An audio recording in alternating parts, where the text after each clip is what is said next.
Hola, ¿cómo están? Tengan todos ustedes muy buenas noches y sean bienvenidos el día de hoy a la revista La Voz Ausente.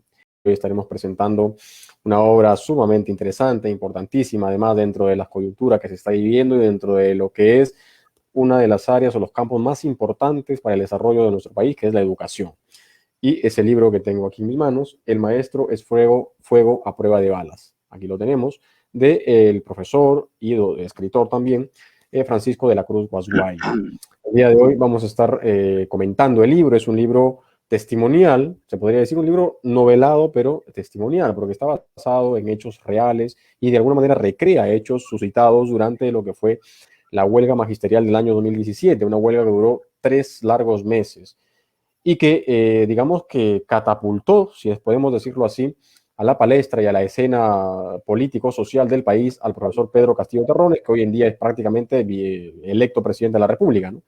Entonces, el libro también cuenta mucho o está, digamos, en torno a la figura del profesor Pedro Castillo y de muchos otros profesores que participaron de la huelga del año 2017. Hay algunos profesores que fueron protagonistas y que seguramente el día de hoy estarán con nosotros también en esta transmisión para comentar el libro, ¿de acuerdo?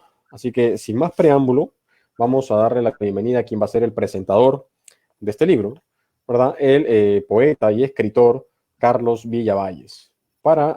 Primero quiero hacerles un saludo y darle la bienvenida, ¿no? ¿Cómo está, profesor Villa? Bienvenido, buenas noches. Buenas noches, mi estimado Ángel. Buenas noches, Francisco. Un gusto estar acá.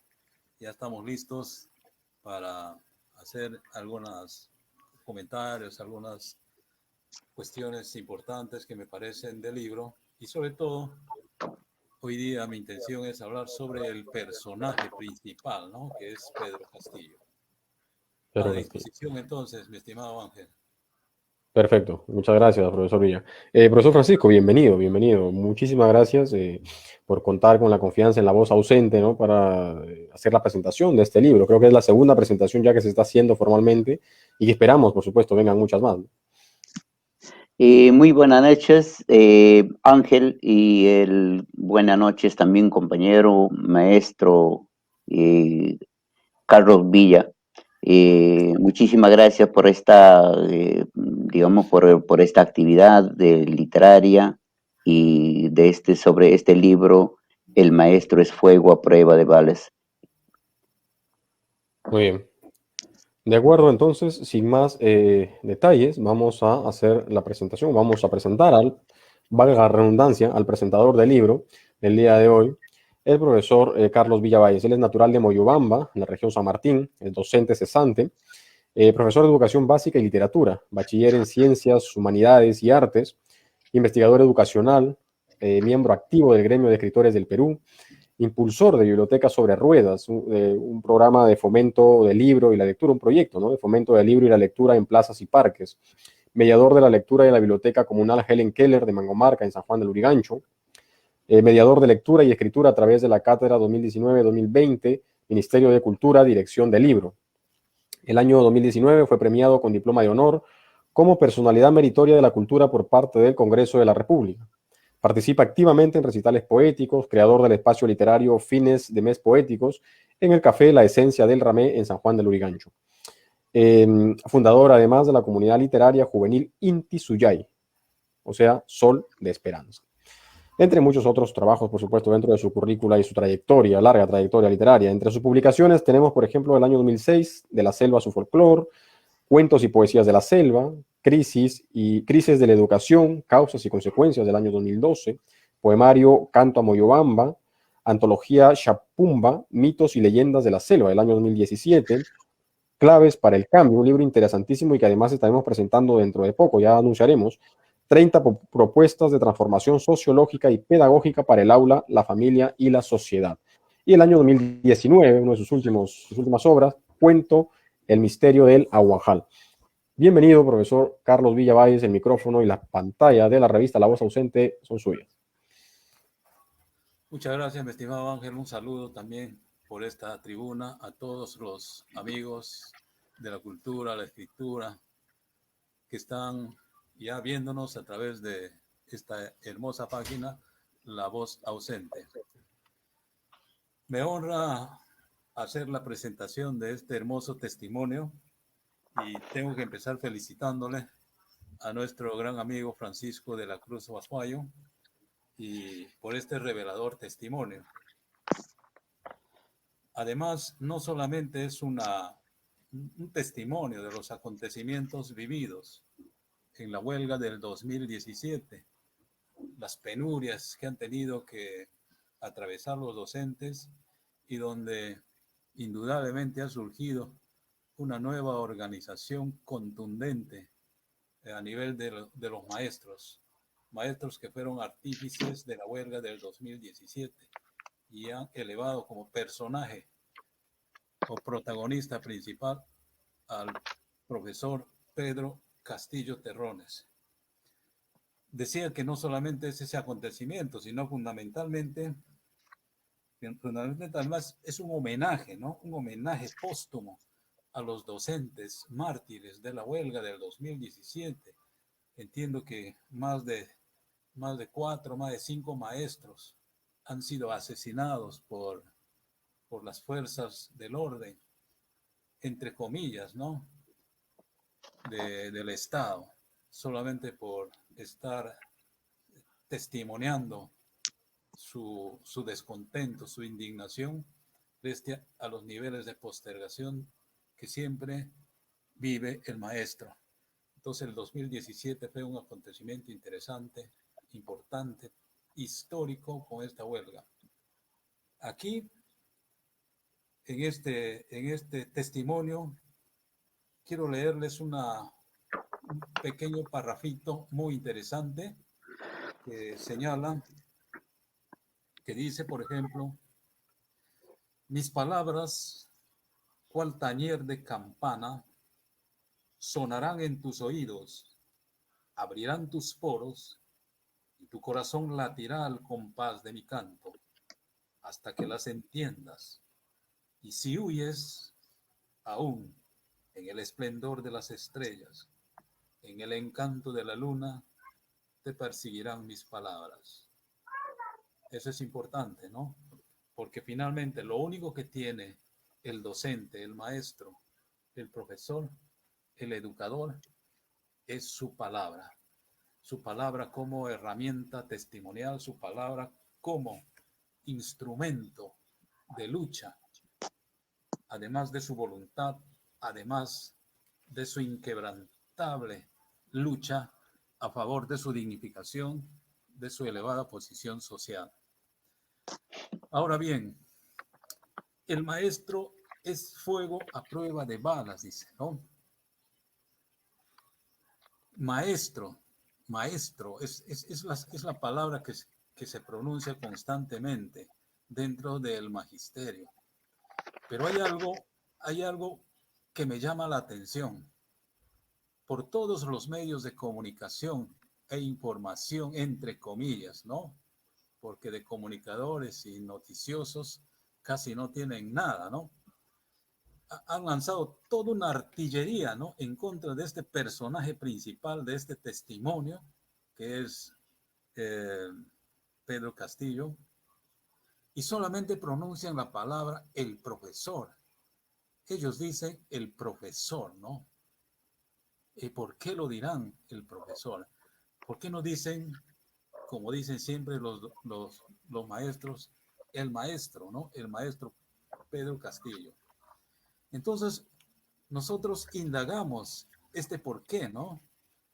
Y ellos tienen algunos asesores que son también docentes y les han explicado este fenómeno a estos impulsores de la no noticia, ¿no? Y de las barbaridades noticiosas. Y encontramos esto. ¿A quién se le dice docente? Docente, acudimos a la etimología y encontramos el verbo latino doceno, que significa enseñar. O sea, el docente, según la Real Academia de la Lengua, es el que enseña, ¿no? ¿A quién se le dice educador? Educador se está empleando últimamente según alguna corriente traída de Europa, principalmente la corriente constructivista, donde el estudiante construye su propio aprendizaje y el educador, que significa guiar, conducir, que es el mediador, solamente hace eso. O sea, ¿qué significa educador? Del latín ducere, significa guiar, conducir, es el mediador nada más.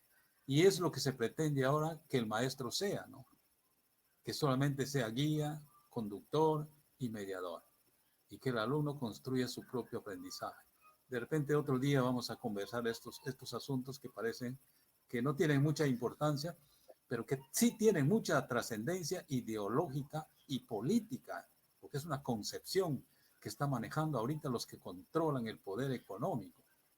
Ahora, ¿a quién se le dice profesor? Viene del sustantivo y del verbo profitor, que significa el que habla delante de la gente. O sea, el profesor solamente es el que habla delante de la gente, etimológicamente hablando. Ahora, ¿a quién se le dice maestro? Maestro viene del latín, que significa magister, magis, más. Es decir, es el máximo, es el mejor, es el que tiene un océano de conocimientos, a diferencia del docente, del educador y del profesor.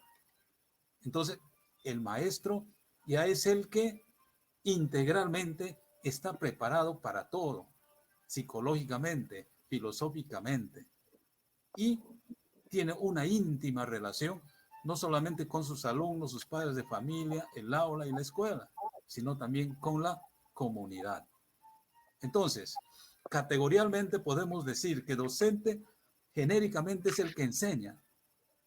Ese es su rol profesional, enseñar nada más.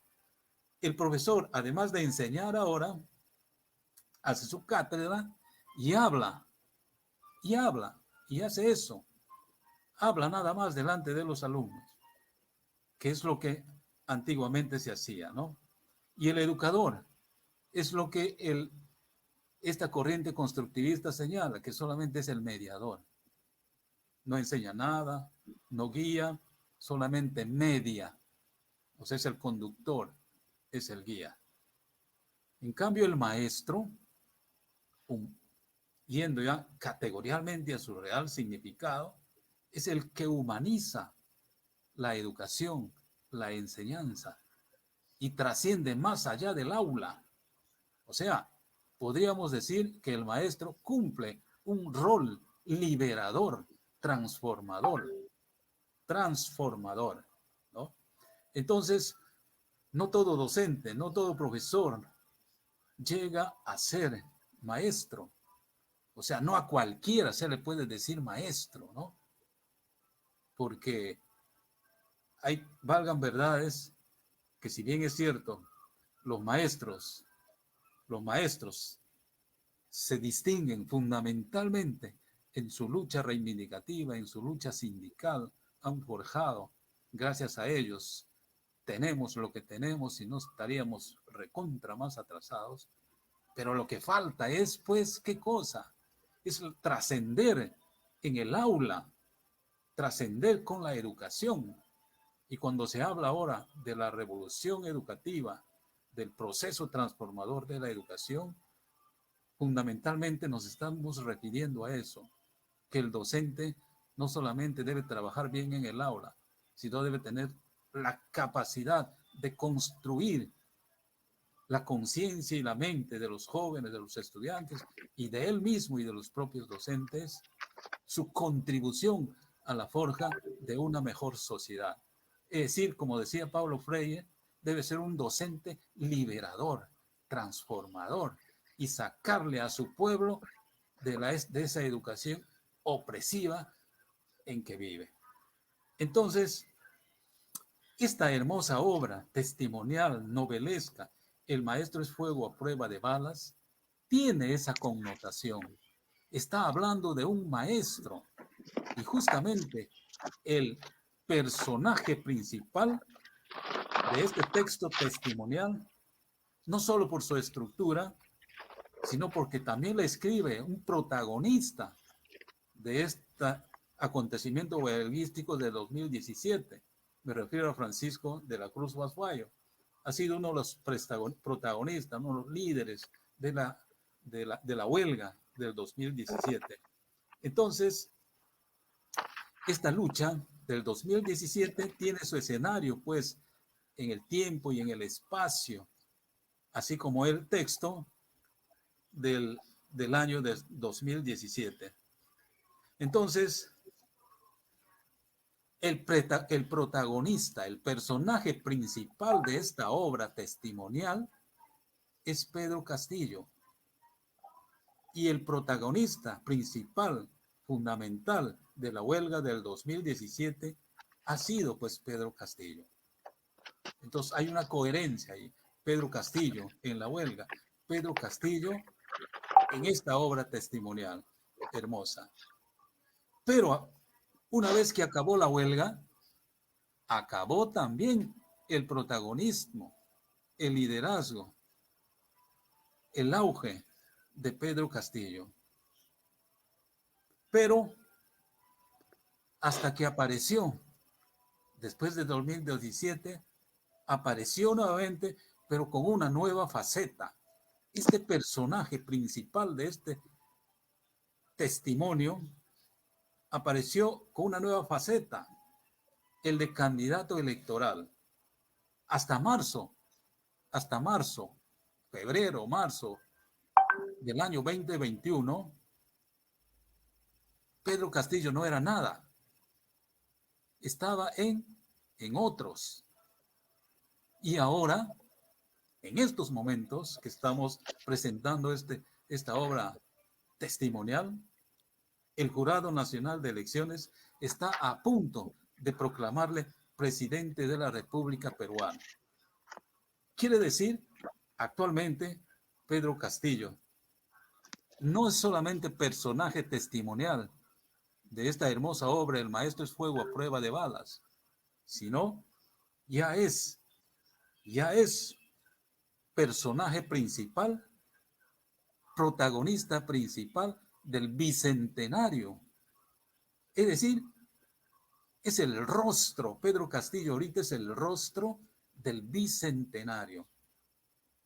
Quiere decir, digo, de la nada, de otros, pasó a ser el personaje principal de Indo-Perú, de Indoamérica, de Indo-Europa.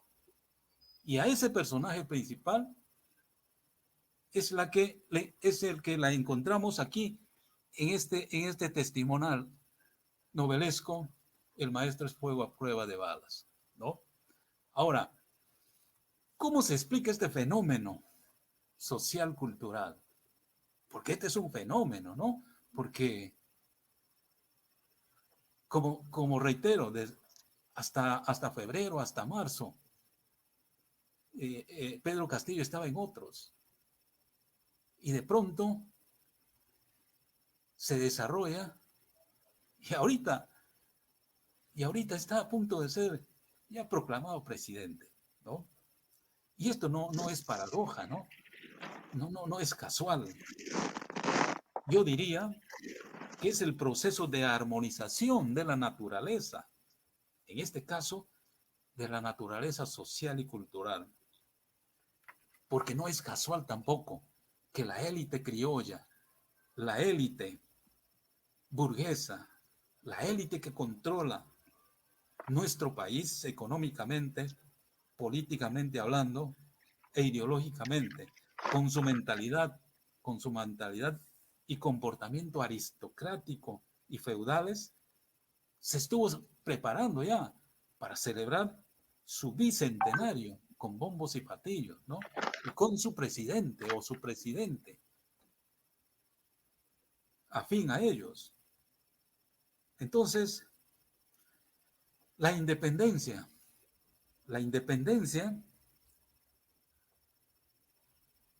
que nos libró, entre comillas, de los invasores españoles, Los criollos se apropiaron de todo. Organizaron nuestra sociedad, nuestra patria, solo para ellos. Para ellos, la indiada, las provincias, la cholada, como dicen ellos, no existíamos. Existían solamente ellos. De ellos era el país, de ellos fue la independencia, de ellos es este bicentenario.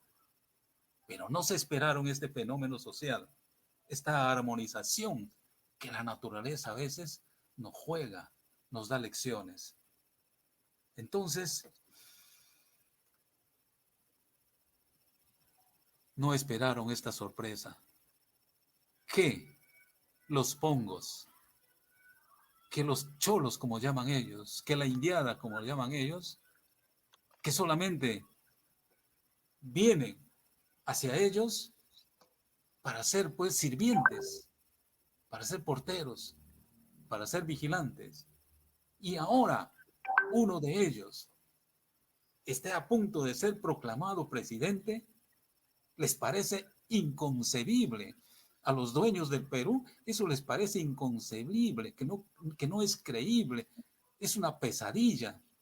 Es como decía José Carlos o José María Arguedas, ¿no? En El sueño del Pongo.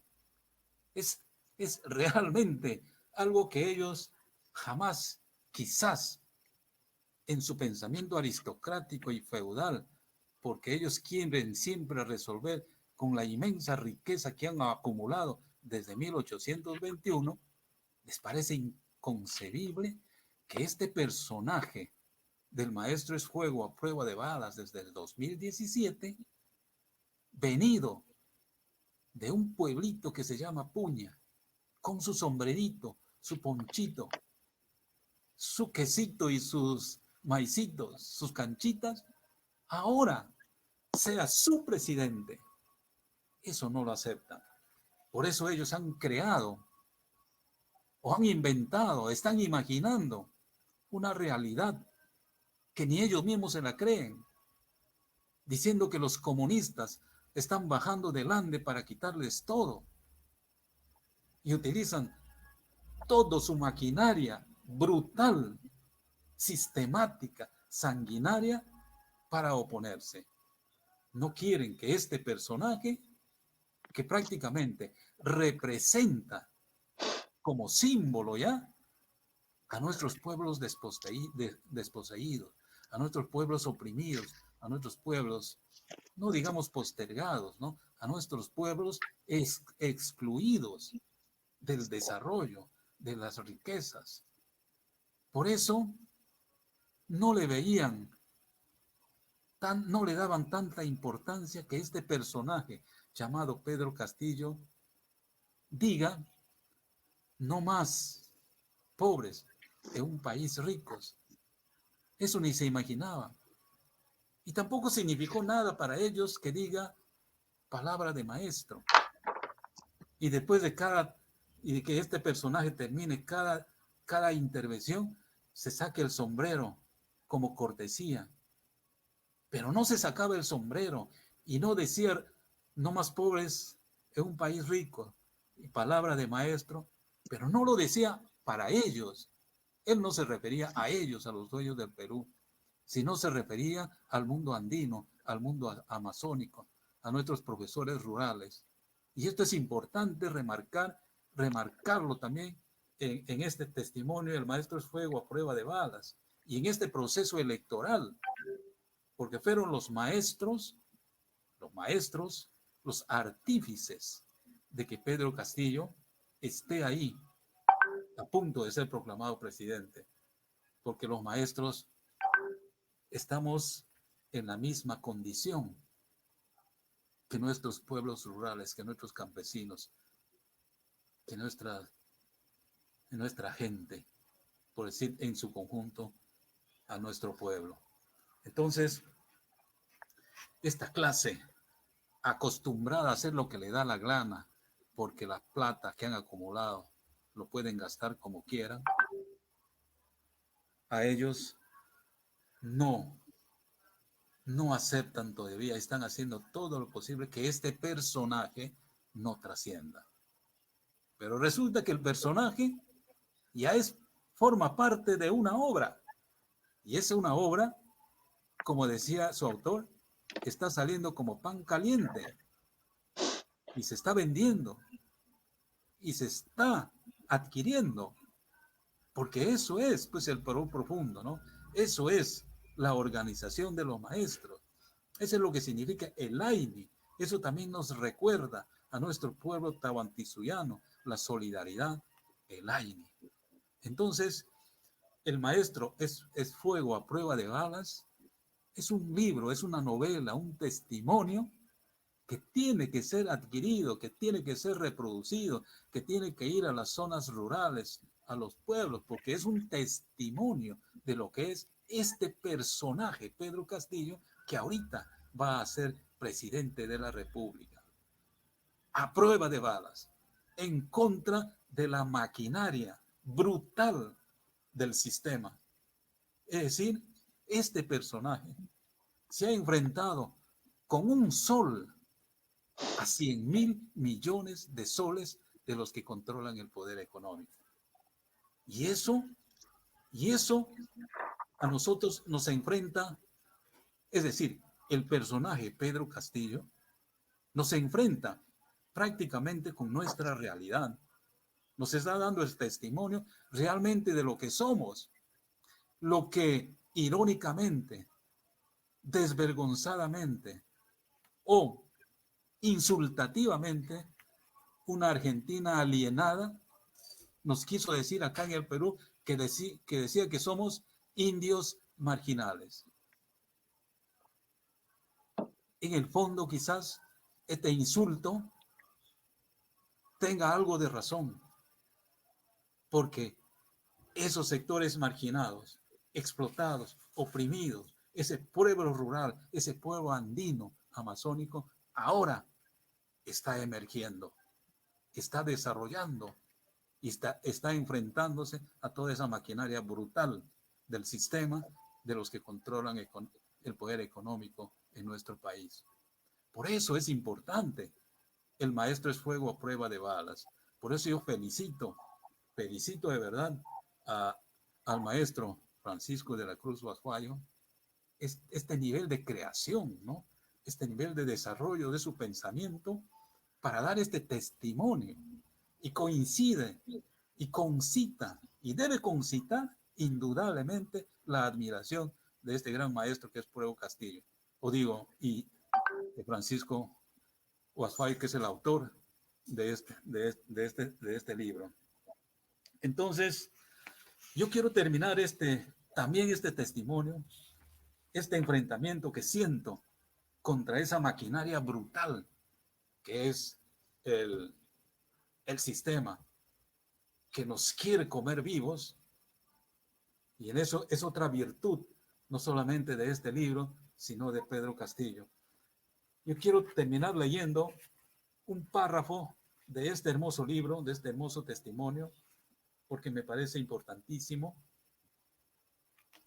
porque casi todos los párrafos son buenos, ¿no? Pero esto quiero compartirlo con ustedes. Dice, ¿no? Nadie podrá dar testimonio de cómo se vivió. Se refiere a la huelga del 2017. Y también, quién sabe, a lo que estamos viviendo en enfrentarnos a esta maquinaria brutal del sistema, ¿no? 100.000 millones de soles contra un sol. Sigue diciendo, sino aquel que peinó las calles martillando el oído de los ricos con voces de campana y de rabia. Las calles de Lima se habían convertido en un polvorín. Los maestros y maestras salían cada mañana como se sale a la guerra. Había que rescatar en la batalla los derechos perdidos con la traición de los politiqueros y dirigentes vendidos a la corruptela. Las constantes marchas eran apagadas por la policía mediante bombas que dejaban las calles cubiertas de humo y las personas tiradas como leños en el camino, vomitando o intentando salvarse. más tarde. ¿Eso no les O recuerda, mañana acaso, que vuelvo aquí. este testimonio acaso no les recuerda lo que estamos viviendo ahorita? No solamente el silencio totalmente cómplice con un personaje que que ha sabido ganarse su espacio, ayudado por los docentes, por los maestros, sino nos recuerda que ahorita seguramente no nos están metiendo balas, sino nos están metiendo noticias, entre comillas, mentiras, calumnias, sembrando zozobra, queriendo desestimar el triunfo de los de abajo. Eso también nos recuerda este párrafo, este testimonio. Luego venía, dice, un carro con tanque de agua sucia. Esos son los medios de comunicación, tanques de agua sucia. Y desde una manguera a presión mojaban en pleno invierno. Y para rematar, un escuadrón de caballería armada con palos y más bomba atropellaban a los manifestantes. Es lo que están haciendo ahorita. Están atropellando una elección legítima, un triunfo legítimo, ¿no? Los maestros, y esto es importante, los maestros de los Andes peruanos habían llegado a la capital y no eran bienvenidos para la gente de alta alcurnia. Como siempre, la capital fue más hostil, enemigo frontal del hombre andino y amazónico. Sin embargo, los constantes cambios bajaron desde las espaldas del brazo esforzado de los hombres andinos y amazónicos. Este párrafo que está en la página 184 y 185 es fundamentalmente el reflejo, este testimonio de este hermoso libro, El Maestro es Fuego a Prueba de Balas, es testimonio también de lo que estamos viviendo en estos momentos. El triunfo del Ande y de la Amazonía en la capital no es bien vista.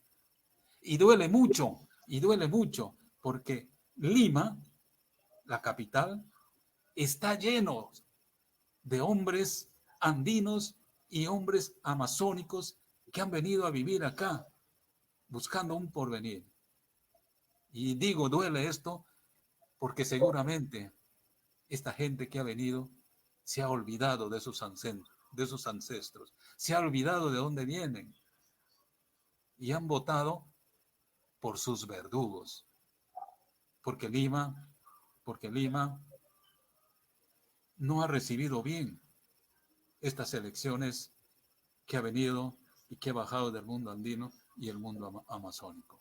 Entonces, yo quiero terminar diciéndoles que nuevamente felicito a Francisco de la Cruz Basuallo por este testimonio, por esta claridad de sus ideas, recomendando que adquieran este libro, que lo lean, que lo analicen y sobre todo que vean bien lo que en estos momentos el personaje de Pedro Castillo, que es personaje principal de la obra, El Maestro es Fuego a Prueba de Balas, y es personaje principal del Bicentenario, es el rostro del Bicentenario, lo veamos bien y no bajemos la guardia. Los maestros deben organizarse, nuestro pueblo debe organizarse, el mundo andino, el mundo amazónico debe organizarse para defender esta recuperación de nuestro Perú libre a partir de 1821. Muchas gracias por haberme escuchado. Muchas gracias, Francisco. Muchas gracias, Ángel, por este espacio hermosísimo. Muy bien, profesor Villa, muchísimas gracias. Gracias a usted por compartir con nosotros sus impresiones acerca del libro del profesor Francisco de la Cruz. Y como usted dice, un libro que retrata una realidad que, si bien es cierto, es cercana a lo que fue la huelga del 2017, que empezó en junio a septiembre del 2017, pero creo yo que retrata pues una realidad que va mucho más allá todavía y que además está muy presente, ¿no? Y que encarna, creo que el libro, si bien es cierto, la columna vertebral del libro es la huelga magisterial del 2017 y el personaje principal es el profesor Pedro Castillo, creo que habla mucho de esa realidad, de las diferencias sociales que hay en el país, de esa Lima centralista, o sea, donde todo converge aquí, pero a la vez todo se diferencia, ¿no? Porque Lima creo yo que es una de las ciudades más provincianas del Perú, pero a la vez es la más alienada del Perú también, ¿no? Es la que, donde la gente más rápido olvida de dónde ha venido, olvida su origen, olvida qué es y lo que significa realmente ser peruano. El que llega a Lima cree que está ya en un nivel superior, cree que el provinciano está en un nivel inferior, pero no se da cuenta que está en Lima solo está en Lima por un accidente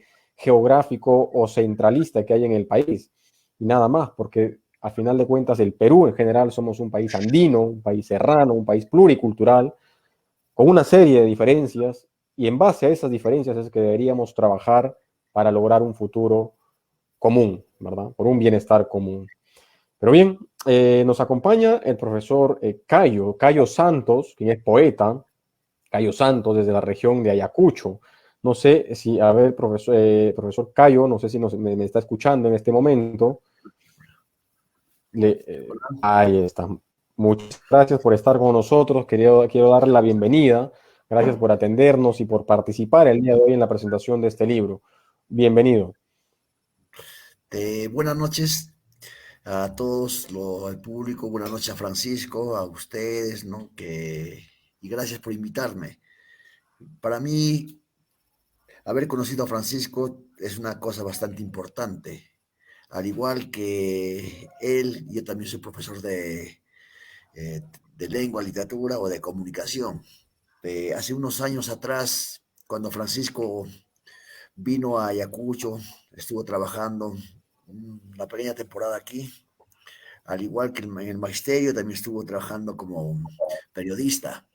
Entonces ahí conocí a Francisco, un amigo desde ese entonces con quien hemos compartido algunas aventuras que se puede decir dentro de lo que es la lucha magisterial, los ideales que él tiene y más ahora compartimos, creo, este gran placer de escribir, más aún él que es un promotor de la lectura incentiva a los jóvenes, a los niños y a la población a poder leer con con su biblioteca rodante, ¿no? Sobre ruedas que va de ciudad en ciudad, de pueblo en pueblo, transmitiendo lo que es la cultura. Y eso que es un gran ejemplo a seguir. Para mí, Francisco es un amigo, es un gran maestro y que trabaja en un colegio ahí en Ventanilla, ¿no? También Así es. la publicación del libro debe ser un gran hito dentro de la lectura, porque Francisco, con la experiencia que ha tenido en estos años, habrá visto lo importante que es recopilar información, de conseguirte anécdotas, historias y sobre todo darte el ejemplo de vida. Un maestro que tiene que dar ese ejemplo de lectura es un maestro que innova, un maestro que siempre va a estar en la búsqueda de nuevos ideales. Y más aún, te recuerdo a Francisco hace unos años en la huelga magisterial que tuvimos en Lima, de todo el magisterio del Perú, que tuvimos que viajar pues a luchar, a protestar para conseguir lo que nosotros anhelábamos, ¿no? Como docentes. Y allí encontré nuevamente a Francisco y justo como una anécdota especial, en la lancha, el carrito donde estaba instalado los parlantes, el auditorio para que los artistas puedan expresarse, cantar, recitar, tocar instrumentos. Allí encontré a Francisco, algo curioso, que estaba acompañando con su charanguito a una Con su gran charango. artista, una cantante, nada más, nada menos que a Martina Portocarrero. Entonces, esa noche se presentó Francisco, acompañando a Martina Portocarrero, que cantó pues, y deleitó a la masa magisterial en la Plaza San Martín. Seguidamente, yo también Claro. te declamé algunos poemas y ya pues compartimos de lo que es la lucha magisterial. Conocimos en De ese entonces acuerdo. de un poco lejos a Pedro Castillo, ¿no? El líder de nuestro gremio sindical del magisterio, a quien pues nosotros con gran gusto, con gran esperanza hemos apoyado en estas elecciones. bien Así es, cierto. profesor Cayo. Sí, Sí, disculpe que le corte. ya. En base precisamente a eso, ¿no? La huelga fue, digamos, una experiencia sumamente importante, fue uno de los acontecimientos de una de las huelgas más grandes que han habido en la historia del Perú, no solo de profesores, sino en general, ¿no? Em, Ahora tenemos un contexto distinto en el que el profesor Castillo ya no dirige una huelga magisterial, sino todo lo contrario, ¿no? Algo que era inesperado de repente en el 2017, sino que ahora está a punto de ser proclamado presidente de la República. Entonces, eh, ¿qué esperanzas anidan ustedes los ayacuchanos, siendo un pueblo tan golpeado por una serie de problemas sociales, siendo un pueblo tan olvidado muchas veces por la capital? ¿Qué esperanzas anidan ustedes en este futuro cercano? Ya, Ayacucho siempre ha estado a la vanguardia de buscar los cambios. De, Anteriormente, nosotros, candidatos que han llegado al gobierno, hemos nosotros buscado esa esperanza, esos sueños que se han truncado, ¿no? Ya sabemos la historia nefasta de algunos gobernantes, ¿no? Que no han respondido las expectativas que teníamos como ayacuchanos, como peruanos y como pueblo. ¿No? Ya no, creo que no es necesario repetir de quién me estoy refiriendo, ¿no? Hay algunos Claro, gobernantes ya. Con Pedro Castillo, nosotros muchas veces escuchamos en las noticias de algo un poco que da mucho que pensar. Por ejemplo, yo soy de la idea de que Perú Posible no ha ganado disculpen, no es Perú Posible, sino Perú Libre. No ha Perú ganado Libre, las ¿no? elecciones como Perú Libre, sino Pedro Castillo es quien ha ganado. El grueso del magisterio es quienes hemos apostado. El magisterio es el pueblo, el corazón del pueblo, que hemos pues, sabido llevar, pues no, por eso que Pedro Castillo obtuvo pues, el triunfo, ¿no? Y no es muy cierto que digan pues que gracias a Perú Libre, Pedro Castillo ha ganado la selección, no, es al contrario. Si Pedro Castillo hubiese estado en otro partido, también hubiese ganado y tal vez con mayor número, ¿no? de votaciones, porque por problemas que ya conocemos que ha estado, ¿no? Que la oposición cómo se agarraba como caballito de batalla del problema de Cerrón, ¿no? Entonces, Claro. ahí el colega, el amigo, el hermano Francisco ha sabido, pues, encaminar y llevar todas esas experiencias, ¿no? Él como maestro ha pisado suela, ha caminado con nosotros en las marchas, de las arengas, en el calor, en el sol, en el frío, en Lima, allí. Entonces nosotros también, de todas las regiones, hemos estado presentes, hemos sabido llevar lo que es, pues, en ese momento, la protesta, en ese momento hemos buscado lo que queríamos conseguir.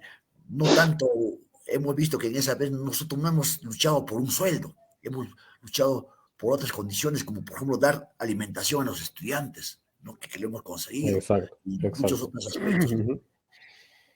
Muy bien. Muchísimas gracias, profesor Cayo. Me gustaría, usted es poeta, no sé si me gustaría, de repente lo tomo por sorpresa, ¿no? No sé, pero me gustaría si pudiera de repente dedicarnos algunos versos el día de hoy, ¿no? Ya, Si fuera claro, posible.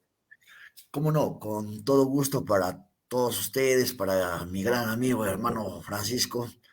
Uno de los primeros poemas que escribí, que lo publicó la universidad en un libro de antología y que fue publicado pues en periodos importantes a nivel nacional, que también tal vez ha traspasado las fronteras, ¿no? El poema se llama Libre. Quiero crecer libre, como las trepadoras del campo, dibujando caminos ondulantes y zigzagueantes. No quiero que me aten hilos ni tijeras que poden mis tallos.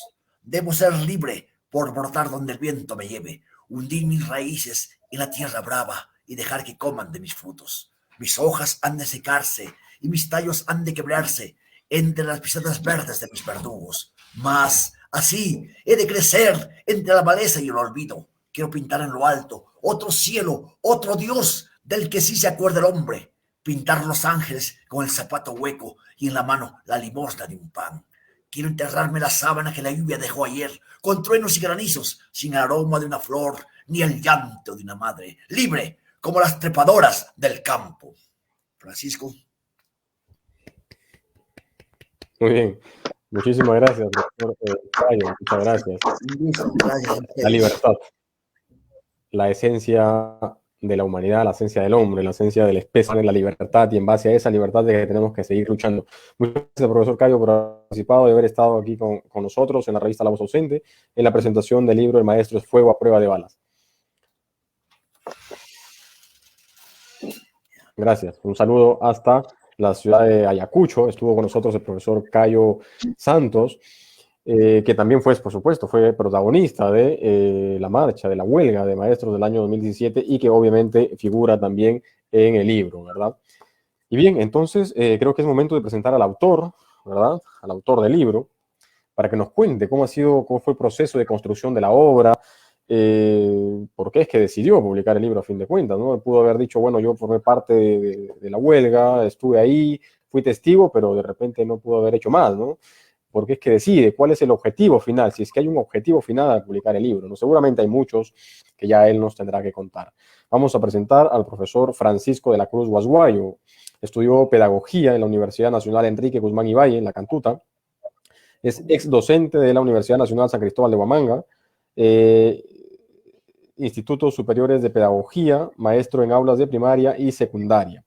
Entre sus publicaciones cuenta con 50 números en boletines de arte y cultura.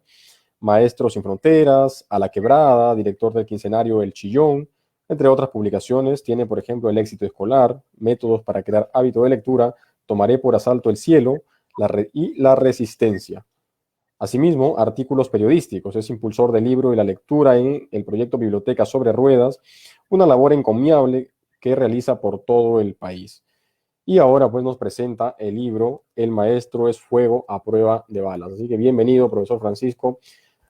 Lo escuchamos. Adelante. Muy buenas noches, Ángel. Nuevamente, buenas noches, compañero también de Carlos Villavalle. Con él formamos parte también de este, digamos, de este sueño, ya no sueño, sino de este proyecto ya que está en camino y desde hace buen tiempo, Biblioteca sobre Ruedas. Bueno, para hablar sobre el libro Biblioteca sobre Ruedas, cómo fue, digamos, cómo fue construyéndose el libro, ya como dijo Cayo, y un saludo para Cayo, compañero de aquellos, de aquel tiempo de batalla, ¿no? De los maestros. Los que salíamos a la huelga, en verdad que salíamos de nuestra casa más o menos temprano, mucho más temprano, eso de las 7 de la mañana, y regresábamos a las 12, a la 1 y algunas veces a las 3 de la mañana. Y llegando, bueno, en un pequeño libro, en un pequeño cuaderno, yo tomaba notas y regresaba a mi casa y nuevamente, digamos, en la casa empezar a esbozar algunas notas ahí. Y así fui archivando las experiencias de la lucha diaria, de lo que yo iba observando. Y como bien dijo el compañero Carlos, también y yo viví esos momentos de la huelga, que para mí esa huelga del 2017 era una de las más claras y más fuertes del tiempo que yo había vivido como profesor, digamos, porque probablemente las luchas de antes, creo que de los años 70 y tantos, también fueron tan, digamos, tan fuertes, pero la experiencia que yo tuve en la huelga, creo que la más fuerte para mí ha sido esta del 2017. Nunca antes había visto tanta cantidad de maestros en Lima, de todos los rincones, durmiendo en la Plaza San Martín, porque no tenían dónde alojarse, y algunos de ellos incluso se resistían a ir a algún lugar de alojamiento, porque ellos decían que habían venido a luchar, por lo tanto tenían que estar en la calle. Eso era su campo de batalla. Yo recuerdo que unas profesoras de Apurímac,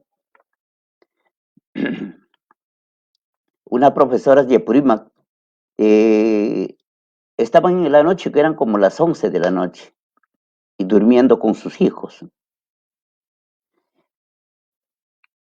Eran unas niñas y dos maestras y varios profesores en el mismo, sobre el césped, ¿no? Y ver esas cosas para mí fue, en verdad, doloroso, ¿no?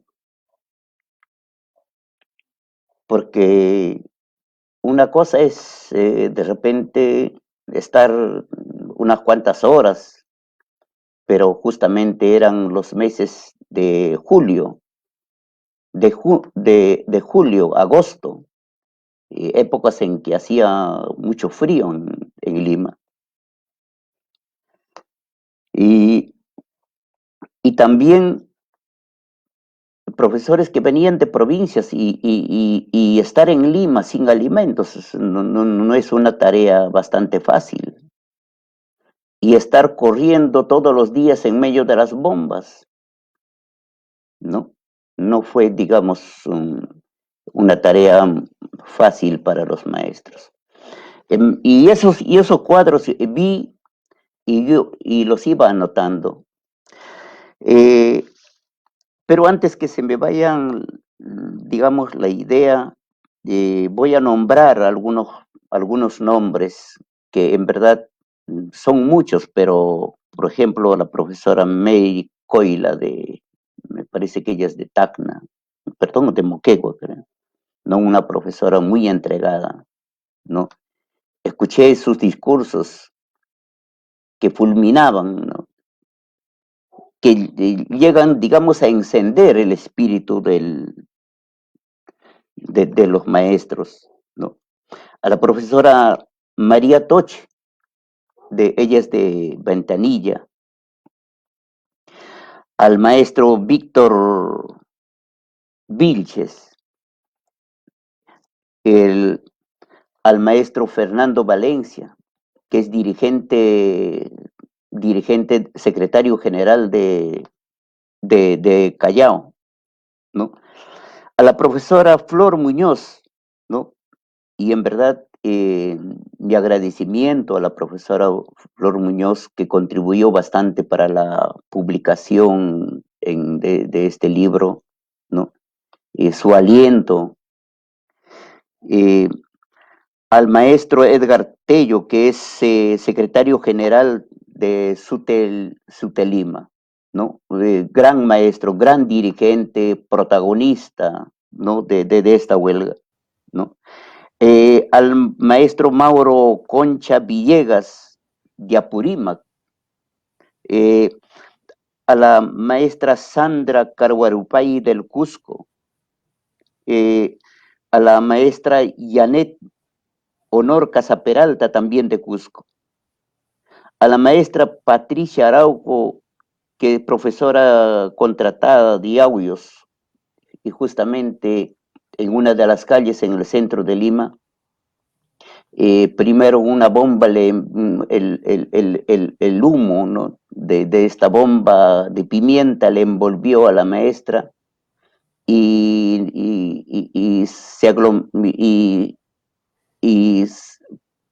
varios policías se le fue encima y esta profesora prácticamente buen tiempo quedó en silla de ruedas.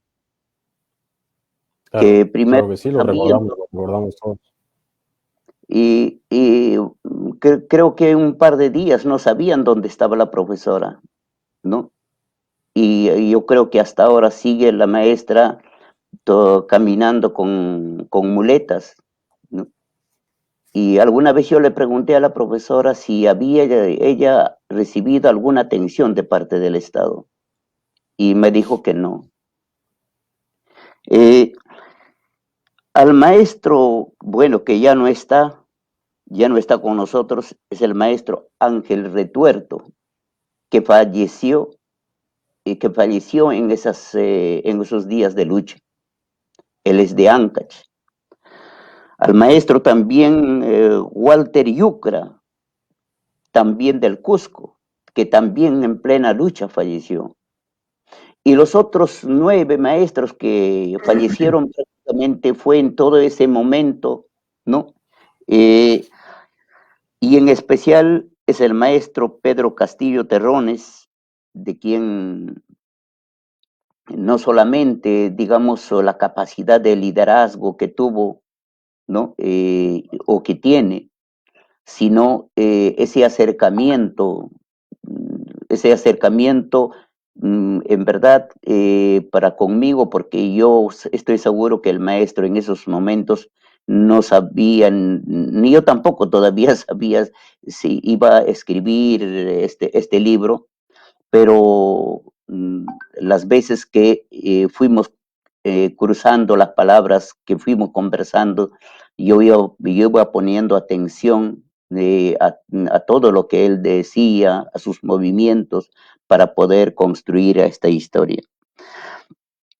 Esta huelga que empezó que empezó el 12 de julio, ¿no?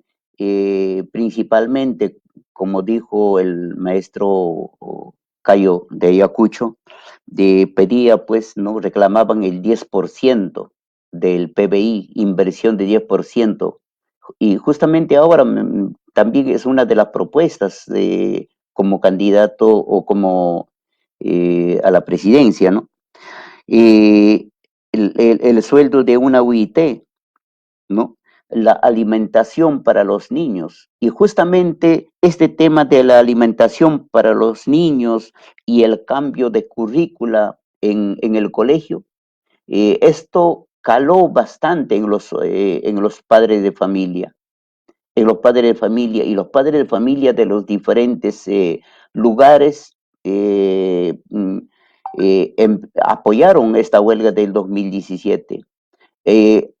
Y a la cabeza estuvo el maestro Edgar Trejo, ¿no? El maestro Edgar Trejo, si está escuchando por ahí, un gran saludo, porque es uno de los protagonistas también, ¿no? Él es presidente de la Coordinadora Nacional de APAFAS, y yo le escuché tantas veces sus vibrantes discursos, ¿no? Y sobre todo también exigían la derogatoria de la Ley General de Educación, la 28044. Justamente esta ley que inició ese camino de la privatización de la educación. Y justamente ya estos días incluso están dando, creo que los últimos toques para digamos, para el despido masivo de los maestros. Y creo que hay algunos profesores que todavía tampoco no se dan cuenta de esto y no apoyan, digamos, 100% digamos, esta iniciativa de aquellos años en las luchas magisteriales. Seguramente no me dejarán mentir y seguramente darán fe, ¿no? De que a nuestra patria no va a salvar nada, sino es solamente la educación. Quiero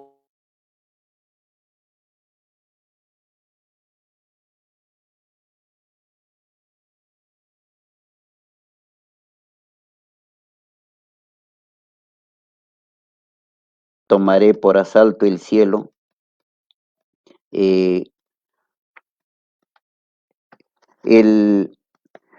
La huelga prácticamente había entrado en un momento, digamos, de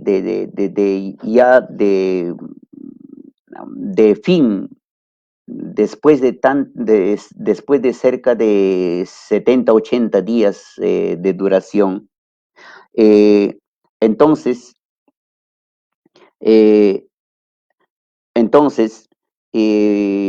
era un último día en que salieron los maestros marchando al Ministerio de Educación.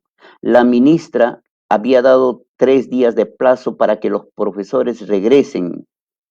Y muchos profesores de Lima, sobre todo, ya estaban cansados y querían, y algunos estaban iniciando a volver a sus aulas. Entonces, pero la gran cantidad de los maestros, sobre todo de provincias y muchos profesores de aquí de Lima, tantísimos maestros, cuadras y cuadras, marcharon al Ministerio de Educación, rodearon el Ministerio de Educación. En el Ministerio de Educación hubo tantas bombas y palos y era una batalla campal.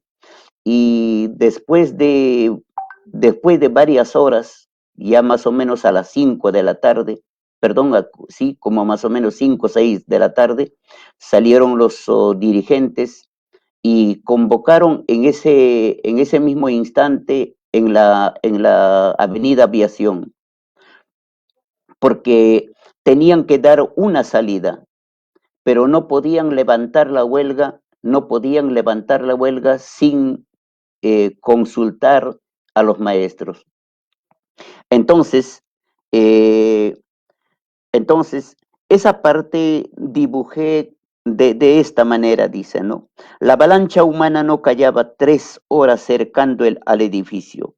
Las palabras se ahogaban en sus gritos, cubierto con bombas de pimienta.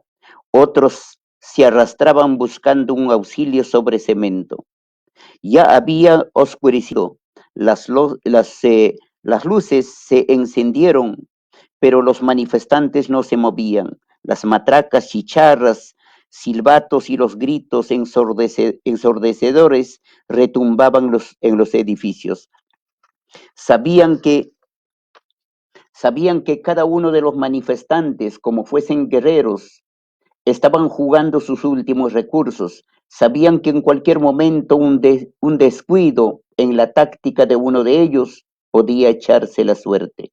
Hasta el momento esta lucha había costado serias consecuencias en el ministerio.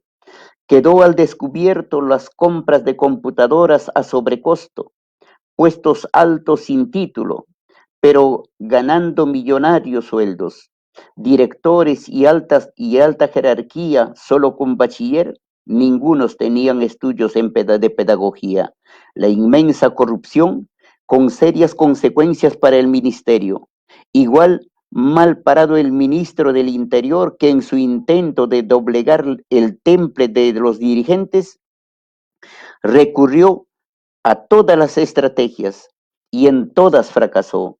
Los dirigentes salieron a las 7:30 de la noche del Ministerio de Educación. El momento estaba muy tenso. Por un lado, las diferentes bases de Lima y Callao ya venían pidiendo volver a las aulas, pero la gran mayoría se mantenían acatando la huelga. La ministra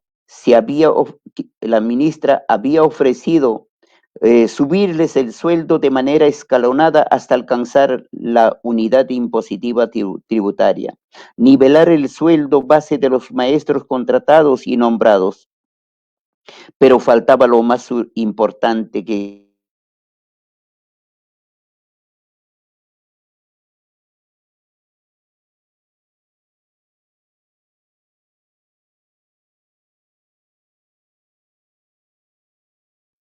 donde vomitaron con las gases de pimienta. Pidieron que por regiones debatan los planteamientos de la ministra, si es que se levanta la huelga o se continúa. Las bases, cada hombre o mujer de lucha tenían que decidir si mantenerse en la tregua, en la fragua o en el mismo campo de batalla, o dejar un paso a la orilla. Entonces, esa misma noche se hizo la consulta a los maestros, y la gran mayoría de los maestros, sobre todo los dirigentes, ya consultaron con sus bases, y las bases les dijeron suspender la huelga, no levantar la huelga, sino suspender. Claro. Pasaron un par de días y hubo concentración en la Plaza 2 de Mayo, era una despedida, digamos, muy triste, porque muchos de los maestros habían aprendido a convivir en medio de la lucha con compañeros de diferentes regiones. Uno por uno empezaron a hablar los dirigentes, ¿no? Y yo noté a muchos maestros escuchar a sus dirigentes en medio incluso de llantos. Y el último maestro en abrir, digamos, mejor dicho, en terminar el discurso fue el maestro Pedro Castillo Terrones. Y el maestro Pedro Castillo Terrones, justamente esta nota termino en la página 265, ¿no? Dice, hasta que le tocó hablar a Pedro Castillo.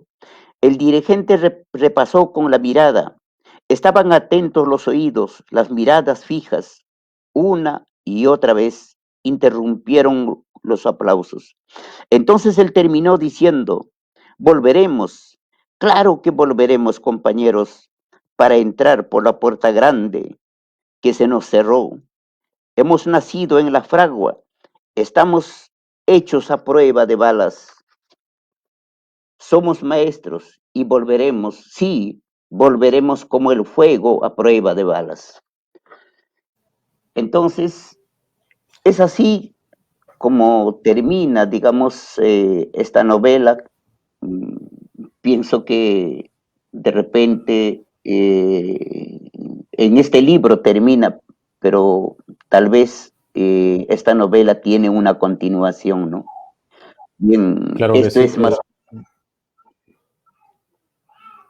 bien, Sí, esto sí, es profesor. con respecto al testimonio, ¿no? Con respecto a esta obra que me costó cerca de 2 años realizarlo. El maestro hace fuego a prueba de balas. Claro que Gracias. sí, de acuerdo. Muchísimas gracias. Gracias, profesor Francisco. Entendemos ahí de dónde es que nace el título del libro, ¿no? El maestro fuego a prueba de balas, del discurso con el que prácticamente se clausuró aquella huelga del año 2017 dado por el profesor Pedro Castillo. Mire, tenemos en este momento en espera, tenemos al profesor Edgar Tello Montes, está con nosotros.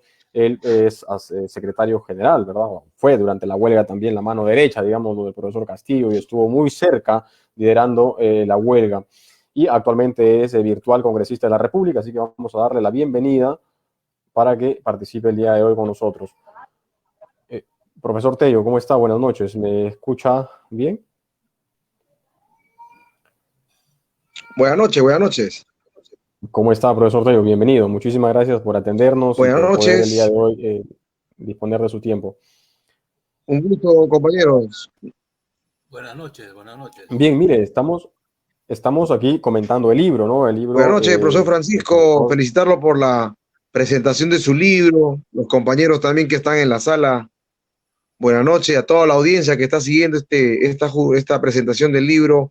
Un saludo de clase de un maestro que sigue siendo dirigente sindical en las calles y próximamente en el Congreso de la República para seguir trabajando en favor de los maestros, los trabajadores y de todo el pueblo. Muchísimas gracias, profesor Tello. Bueno, un par de preguntas quería yo hacerle. Creo que la primera sería básicamente en cuanto a lo que fue la experiencia de la huelga del año 2017, que significó un movimiento social bastante fuerte y contundente, no solo creo yo para el gobierno del momento, que era el gobierno del señor Kuczynski, sino para lo que vino después. Creo que se logró demostrar que los maestros, la ciudadanía, que podían bien organizarse de alguna manera que fuera una respuesta contundente para los poderes de este país, ¿no? Para los poderes económicos, básicamente, y políticos, desde luego. Desde esa experiencia suya y de los miles de maestros que participaron, más del 60% del Magisterio Nacional participó en aquella huelga, ¿qué significa en todo caso la aparición de un libro como este el día de hoy, ¿no? Que es una huella ya indeleble de aquel hecho, ya es una muestra de algo que no se va a poder ya borrar, está en la historia esa huelga, y más aún ahora en la publicación de un libro, que creo que es el primer libro que se publica en base a esa huelga histórica, ¿no?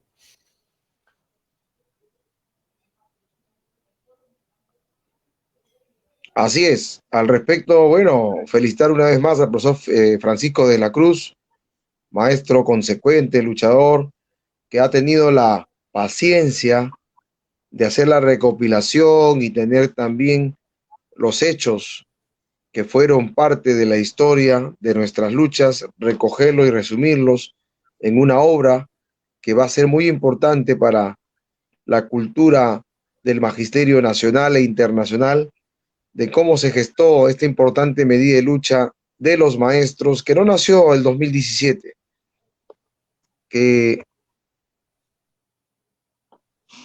no nació el 2017, sino vino de todo un proceso de la década del 2000, en la cual el magisterio veía ya con una visión ya de que el modelo económico neoliberal, para poder privatizar la educación pública, despedir maestros, eliminar sus derechos, limitar el acceso a la educación pública a nuestros estudiantes, necesitaba precarizar la educación pública, congelar el PBI de educación. Y parte de ello ha sido todo un proceso de precarización que comenzó primero liberalizando las instituciones educativas,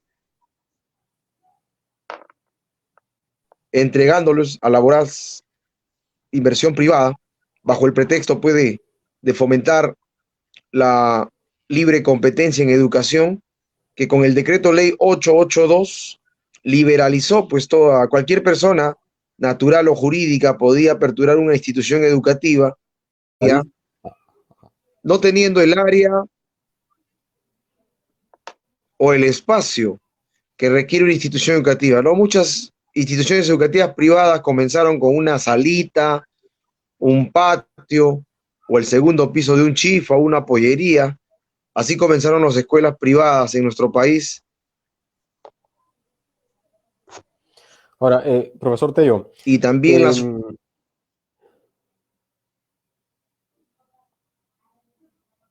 las universidades chicha también que comenzaron. Y de esta manera se fue liberalizando. Alrededor de cada colegio público habían 20 colegios privados, sin reunir las condiciones de área para que tengan el patio los estudiantes, y de esta manera había una proyección de buscar las condiciones de privatizar, y la mejor manera era congelar en el presupuesto, en el PBI, precarizando la educación y eliminando los derechos de los maestros. Profesor Tello, Bueno, adelante. privatizando pues la educación pública de esta manera para justificar su privatización, que hoy en día vemos que con una resolución ministerial 326 promulgada el 14 de agosto del 2020, pretenden entregar los colegios públicos a la empresa privada sin fines de lucro, sea nacional o internacional. Y todos sabemos y conocemos que eso es totalmente falso. Ninguna empresa privada concesiona un colegio porque son buena gente, sino que obviamente van a lucrar, claro, van a hacer de la educación pública un negocio, un lucro, van a elitizar la educación, solo estudiará el que tiene posibilidades económicas de pagar la mensualidad en una institución educativa. Y esto este mes de julio vence ese plazo para que, entre comillas, formalmente, bajo convenio, entreguen las instituciones educativas públicas a empresas privadas. Y fue parte de ello la lucha de la huelga del 2017. Y en este proceso, recordemos que no solamente fue el 2017, fue todo un proceso de la década del 2000, comenzando con la gran huelga del 2003, 2004, 2007, 2012, 2015, desencadenando en la máxima expresión de la huelga, de la lucha de todo el pueblo, de todo el magisterio, en la huelga del 2017. Y ello hemos sido, pues, en las diferentes regiones del país, los maestros que hemos dado la cara por organizar, por defender la educación pública y los derechos de los maestros y de la escuela pública, lo que hemos salido al frente.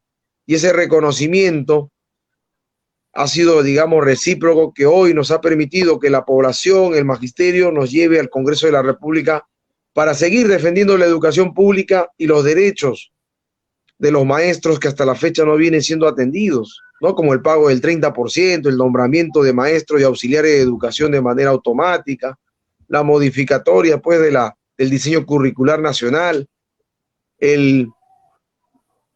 la nivelación de Así las es. Profesor pensiones Tello, y una serie precisamente, de puntos que están todavía pendientes para resolver, y también de otros sectores también, porque ahora ya no somos congresistas del sector educación, ahora somos congresistas macro de todo el país, de los diferentes sectores de nuestro así es, país. Y bueno, estamos así ahí, es. seguimos siendo dirigentes sindicales en el Congreso y también en las movilizaciones con los maestros cuando se programen las medidas de lucha. Por supuesto que sí, y eso aplaudimos desde aquí y esperamos a que precisamente se dé eso, ¿no? Porque muchas veces las autoridades, pues cuando ya son elegidas y llegan a tener un cargo, ya se olvidan de dónde han venido, ¿no? Y ahí es donde empieza el primer problema del Perú, ¿no? Cuando las autoridades dejan de lado su origen, las causas que los llevaron a postular y se olvidan de quienes los eligieron, ¿no? Así que entonces nos gustaría, pues, que las cosas empiecen a cambiar por ese lado, ¿no? Que haya un cambio realmente contundente, que las autoridades estén siempre cada vez más al lado del pueblo y de los intereses del pueblo, ¿no?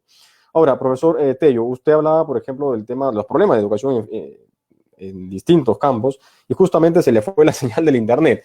Y precisamente estamos ahora llevando clases remotas, clases virtuales. Y según cifras de la Contraloría General de la República y de la Defensoría del Pueblo, apenas un 26% de la población rural cuenta con acceso a Internet. Solo un 26% de la población rural a nivel nacional, obviamente, ¿no? Y ahora, en la actualidad, más de un tercio de los alumnos de la educación secundaria de 17 regiones del Perú no han aprobado su año, sus clases, sus notas, o sea, han sido desaprobatorias, ¿no? Precisamente en base a que no hay Internet. Se hace una educación remota, pero sin Internet, ¿no? 26% solamente cuentan con Internet. Desde el Congreso de la República, digamos, ¿cómo se podría? Bueno, sabemos que el Congreso no maneja presupuesto, en fin, pero a través de qué proyectos de ley, cómo se podría manejar, apoyar para que esta realidad cambie totalmente, porque es urgente que esto cambie. El Ministerio de Educación, el Ministerio de Educación ha mostrado que no tiene voluntad política, ¿no? Como parte de la política de Estado. Este modelo económico no tiene la voluntad política de incrementar el PBI de educación. Y ahora viendo las cosas y recogiendo las experiencias de otros países, va a incrementar el PBI de educación cuando concesione los colegios. O sea, va a incrementar el presupuesto para poder subvencionar a los empresarios privados, a los concesionadores de los colegios, y ellos llegarán al 10%, pero qué graciosos. O sea, el Estado como promotor y de garantizar el derecho fundamental de la educación pública no quiere aumentar el PBI de educación porque lo administra el Estado. Pero cuando las concesiones los privados, ahí sí quiere aumentar el PBI. Y esto no lo digo porque se me ocurrió, sino lo digo porque ya hay experiencias pues, en Chile, en otros países, que aumentan el PBI cuando concesionan. O sea, el dinero de todos los peruanos prefieren aumentarlo, pero para entregar al sector privado, que encima todavía les va a cobrar pensión a nuestros estudiantes, ¿no? A nuestros padres de familia. Pero ahorita no quiere invertir y aumentar el PBI de educación porque no les es rentable para su negocio, para su lucro, y esto indudablemente que es bastante grave, ¿no? Y eso hay una tarea inmediata de todo el Magisterio Nacional y los padres de familia movilizarse por las calles para poder garantizar que el Estado cumpla su gran responsabilidad de defender la educación pública. Y los maestros que hemos ingresado al Congreso de la República defenderemos desde ese espacio legislativo la defensa de la educación pública y los derechos fundamentales de los maestros, los trabajadores y de la clase a nivel nacional. Muy bien, profesor Tello, muchísimas gracias. Seguramente hay muchos temas por qué hablar. Cuando se trata de educación, el tema es realmente amplio. Hay obviamente, es un sistema precario, ¿no? La educación en el Perú, y pasa no solo de repente por un tema económico e infraestructural, sino también hay otros temas, que es el tema de la currícula escolar, por ejemplo, ¿no? Es más, creo que el tema del modelo y del sistema educativo en el Perú en general requiere un cambio urgente. Pero seguramente esperamos más adelante poder tener alguna oportunidad para conversar específicamente de esos temas cuando ya usted ocupe su curul en el Congreso. Le deseamos éxito en esta gestión de 5 años, y como usted dice, que las convicciones se cumplan y que pues siempre se mantenga al lado del pueblo que lo ha elegido, ¿no? Y que esté siempre del lado de las causas justas. Muchísimas gracias, profesor Tello. Así es, así es. Muchas gracias, Jaime, por la invitación. Un fuerte abrazo. Un fuerte abrazo, compañero Francisco, compañero Villa y compañero que viene dirigiendo este programa. Un abrazo y estamos en comunicación. Muchas gracias. Gracias, profesor Tello. Buenas noches, muchas gracias. Muy bien, estuvo entonces con nosotros el profesor Edgar Tello Montes, actualmente virtual congresista de la República, y que estuvo comentando, él fue parte de lo que fue la huelga del 2017. Profesor Villa, profesor Francisco, hemos escuchado, hay un tema del sistema educativo precario en general, y creo que hemos tocado ese tema de repente rápidamente, tema un poco más político, pero que es parte del libro, ¿no? Porque la huelga es un tema político-social, la huelga de los maestros en el Perú, y es un problema social además, y que tiene que ver con decisiones políticas. Profesor Villa, se habla mucho de la revolución educativa en el Perú, pero a grosso modo, de repente, si nos podría dar un indicio, un acercamiento, ¿qué es o qué entendemos por revolución educativa? ¿O cómo debería implementarse una verdadera revolución educativa en el Perú? Cuando hablamos de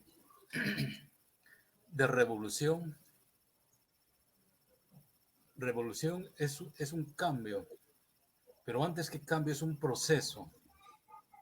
Y como la educación es un proceso social, político, cultural, entonces hablar de la educación misma hacia una perspectiva de mejora, no solamente de los diseños curriculares, sino de la concepción misma del nuevo rol que debe cumplir el maestro, es ya hablar de la revolución, de la educación. Pero hay un problema que enfrenta todo proceso revolucionario, y es que la educación forma parte de la infraestructura del sistema social. Sabemos que el sistema social está dividido en dos pilares, ¿no? El pilar económico, que es la estructura, y el problema ideológico, político, cultural, filosófico, psicológico, etcétera, que es el pilar infraestructural. Entonces, la educación se basa fundamentalmente en las decisiones económicas y políticas. Por eso se dice que la educación forma parte como instrumento, como correa de transmisión de la ideología, de las concepciones, de la filosofía, de las clases que tienen el poder económico en la sociedad. Es decir, la educación sirve como justificadora, como sustento, como consolidación, como adaptación al sistema social vigente. Entonces, si queremos hablar de revolución educativa, estaríamos diciendo de que ese sustento como instrumento de mantención, de adaptación de los niños, de los jóvenes al sistema, eso tiene que liquidarse. ¿Y cómo así? Solamente con una nueva filosofía, con una nueva concepción, es decir, una concepción científica de la educación. ¿Qué significa una educación científica? Significa que la educación debe basarse en nuestra realidad.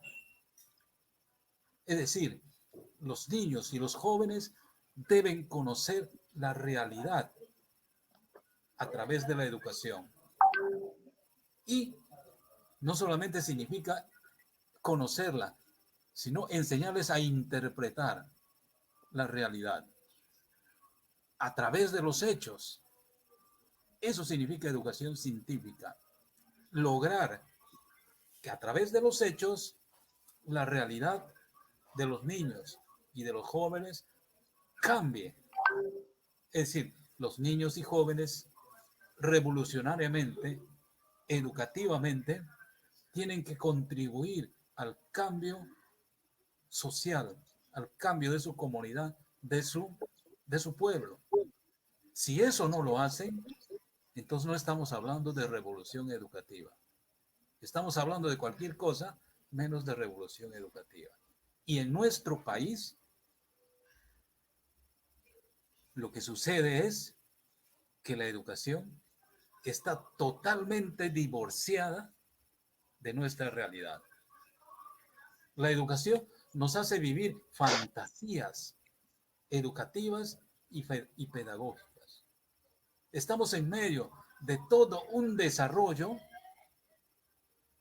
y el sistema educativo que está controlado por los que controlan, dicho sea de paso, el poder económico, nos hacen creer inclusive que nosotros somos responsables de las crisis que vivimos.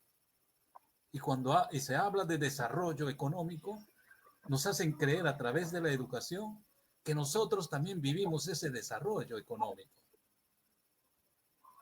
Es decir, como decía una vez, la educación nos enseña a no ver lo que estamos viendo. Y creemos que es cierto lo que nos dicen. Es decir, a través de los medios de comunicación se controla el comportamiento, las actitudes de los niños y los jóvenes. La televisión nos dice cuándo van a reír los niños, cuándo van a reír los jóvenes, cuándo van a llorar y cuándo van a cambiar.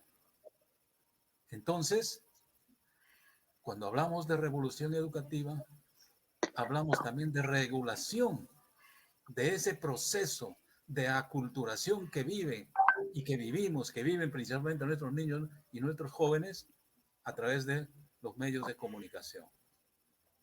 Como decía que este amigo que dirigía la función de la palabra en Canal 7, que no recuerdo su apellido. Él Sí, decía que los medios el doctor Marco Aurelio de Negri. Marco Aurelio de Negri. Él decía que los medios de comunicación lo único que hace es estupidizar a nuestros niños y jóvenes. Es decir, él decía, vivimos una sociedad estupidizada por los medios de comunicación. Entonces, una revolución educativa tiene que mirar eso, tiene que neutralizar eso, porque el otro frente que todo proceso educativo revolucionario debe enfrentar es el nivel de alienación en que estamos viviendo. Esa alienación consiste en que la gente, primero, que vive pegada a las patas de la televisión. Esa alienación fundamentalmente significa, por ejemplo, que en las instituciones educativas, desde inicial hasta la secundaria, en los programas, por ejemplo, cívicos, en las fechas cívicas, en los programas de celebración de determinadas festividades cívicas, el 90% los docentes presentan cultura extranjera. Francisco, bien, prácticamente nos estamos ya acercando al final, ¿no?, de la presentación el día de hoy del libro, El Maestro es Fuego a Prueba de Balas, y hemos hablado del tema educativo, del sistema educativo en el país. Creo que es ya, bueno, de más decir que es precario, que es un sistema educativo de muy baja calidad, que aquí la verdadera educación es para aquellos que tienen, ¿verdad?, un poder económico, que tienen un poder adquisitivo, que tienen ingresos económicos altos, y que la educación, bueno, la educación convencional es para aquellos que simplemente van al colegio porque tienen que ir y porque tienen que ser mano de obra barata para en un futuro seguir trabajando y seguir produciendo, ¿no? La educación al final hoy en día nos lleva solo a eso, ¿no? Como decía filosóficamente Michel Foucault, la educación es un instrumento de dominación nada más, ¿no? Al final de cuentas. Y sirve para crear mano de obra de calidad, pero barata, ¿no? Punto. Al final, hay varias formas de hablar de educación. Y creo que este libro se enmarcaba en eso, porque la lucha de los profesores del año 2017 fue en base a eso, ¿no? A una revolución educativa. Ahora, profesor Francisco, sí es cierto, como yo le comenté al inicio, un libro tiene objetivos, ¿no? Tiene objetivos, tiene algunas metas que cumplir. ¿Cuáles son, en su caso, de repente, o cuáles son los objetivos que usted se propuso a publicar este libro? Bueno, el maestro es fuego a prueba de balas, prácticamente cuenta, ¿no? De todo el proceso de la lucha sin cuartel entre los que buscaban el cambio, ¿no? En el cambio en la educación, contra los que sostienen y los que se oponen a ese cambio, ¿no? Cada una, digamos, cada una de las escenas cuenta lo que hacían sus protagonistas, tanto los maestros como también sus dirigentes. Creo que todos, el sueño de todos fue el cambio en la educación, y eso mismo ha hecho de que el actual protagonista en estas elecciones también sea un maestro. Ese sueño de ese cambio ha sido no solamente de los maestros, sino también del pueblo en su conjunto, o sea, de los padres de familia que comprendieron. El objetivo de este libro para mí ha sido transmitir eh, esas ideas, lo que no se contaba en la televisión, lo que la televisión prácticamente mentía, ¿no? Empezaron a mentir diciendo que eso era solamente, la huelga era solamente el empeño de unos grupos de izquierda radicales que eran de Movadef y en fin, incluso vincularon a sus dirigentes como terroristas. Me acuerdo que el Ministerio del Interior incluso puso la denuncia a todos los dirigentes vinculándolos como terroristas, ¿no? Entonces, mediante la televisión, como dijo el maestro el maestro Villa, ¿no? La televisión prácticamente, bueno, también educa, pero educa, digamos, tergiversa, ¿no? La información. Entonces el objetivo del libro fue esclarecer cada acontecimiento. Por ejemplo, de los muertos no se dijo nada. De los profesores que han caído, digamos, heridos, el gobierno, el Estado prácticamente se desentendió. Encima a muchos maestros la persecución contra muchos maestros, el castigo que le dio el Estado a cada maestro. Y estoy seguro que muchos maestros que me están escuchando hasta ahora, hasta el momento, continúan, digamos, con juicio, ¿no? Tienen que responder de los castigos que le impone el gobierno. Y bueno, entonces el objetivo del libro fue solamente, digamos, esclarecer ese escenario que no se llega a comprender en su totalidad. Y como dije al inicio, seguramente hasta ahora esto es una obra incompleta, ¿no? Y esperemos, porque justamente todo este proceso que ahora que estamos viendo a un presidente virtual ganador, es simplemente la continuación de toda esta lucha. Todo esto prácticamente forma parte de la lucha del pueblo, ¿no?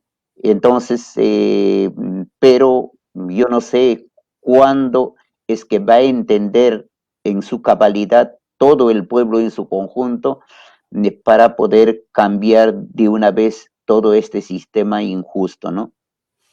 Claro que sí, de acuerdo. Bien, muy bien, profesor Francisco. Creo que se ha entendido, ¿no? El libro quiere dejar una huella, quiere plasmar aquello que de alguna manera fue tergiversado, ¿no? Brutalmente por los medios de comunicación, porque siempre se habló en los medios de que los profesores lo que querían era oponerse, por ejemplo, al examen, ¿verdad? Que no querían ser, no querían dar examen, que no querían ser evaluados, ¿no? Esa fue, digamos, la consigna de los medios de comunicación, entre otras cosas, como lo que usted mencionaba, ¿no? Relacionar a los maestros con grupos extremistas y en fin. Entonces, de repente, este libro es eso, ¿no? Es la verdad, o el otro lado, ¿no? Aquella otra cara de la moneda que nos muestra lo que no fue, como se decía, y que muestra y que recoge además directamente, con nombres propios de profesores que fueron protagonistas directos y que vivieron aquella lucha y que fueron golpeados brutalmente por la policía y que fueron algunos asesinados y que lamentablemente vivimos en un país en donde la gente muere en vano, ¿no? Porque al final nadie se hace responsable. Ejemplos claros son los de la huelga del 2017, los profesores, donde los profesores fueron asesinados y nadie pagó, nadie fue responsable, nadie está preso. Por ejemplo, la huelga de los campesinos en el norte del Perú, tampoco. Y lo último, lo de Inti Bryan, ¿no? En la huelga contra el señor Merino, que tampoco nadie es responsable de aquellas muertes. Esa es la realidad del Perú y ese es el bicentenario que muchos celebran hoy en día. Bien, profesor Francisco, muchísimas gracias. Creo que ha sido un placer conversar con usted, con el profesor Villa, que bueno, ya se fue, con el poeta, el profesor Cayo Santo de Ayacucho y el profesor Edgar Tello, que estuvo también con nosotros el día de hoy. Profesor Francisco, quizá sería como para cerrar esta presentación, un mensaje suyo final, ¿no? Para sus colegas, docentes, para sus estudiantes. Sabemos que usted este año ya cesa prácticamente en su carrera, ¿verdad? Y pues va a ser obviamente difícil dejar las aulas, ¿no? Después de tantos años. Un mensaje final quizá para aquellos que creen todavía que la educación en el Perú debe revolucionarse y que debe ser la base para el cambio, ¿no? Bien, primero quiero, quiero esta despedida, quiero iniciar pidiendo disculpas, quizás en algún momento a mis estudiantes de repente no le di el 100% de atención que necesitaban, porque tuve que dedicarme mucho a este libro, porque en verdad no es tan fácil editar un libro. Claro. Pero si bien es cierto que este libro también forma parte de una lucha, no solamente se lucha en las calles, sino también se lucha con la palabra escrita. Y los que luchamos no lo hacemos por provecho propio, lo hacemos por ese colectivo que está detrás de nosotros. Yo a mis 65 años, tal vez las cosas que hago ya no lo hago ya por mí, sino son por esos estudiantes que los maestros consideramos como fueran nuestros hijos, y lo hacemos por ellos, ¿no? Mil disculpas, pero creo que valió la pena porque ahora y ya está circulando, y en verdad agradezco también a los lectores que están dando que le están dando la debida importancia, porque más o menos cerca un mes de haber publicado y ya digamos, este tiraje ya se va agotando. Probablemente para agosto estará saliendo la siguiente edición, ¿no? Y muchísimas gracias y invito a cada uno a interesarse en esta lectura. De acuerdo, profesor Francisco, muchísimas gracias a usted. Quiero enviarle desde aquí también, ¿no? Desde esta pequeña ventana, un saludo a todos los profesores del Perú. Y como decía el profesor Villa, ¿no? La educación, la verdadera revolución educativa pasa por muchos campos, ¿no? Por muchos aspectos y requiere algo que va más allá, inclusive, creo yo, desde elevar el PBI nada más, ¿no? Y además, el PBI, según el acuerdo nacional, ya debería estar en 6%, ¿no? Pero hay varios temas por recuperar y que obras como estas, como la del profesor Francisco, deben impulsar a que haya ese tipo de cambios. Muchísimas gracias, profesor Francisco. Hasta la próxima. Gracias.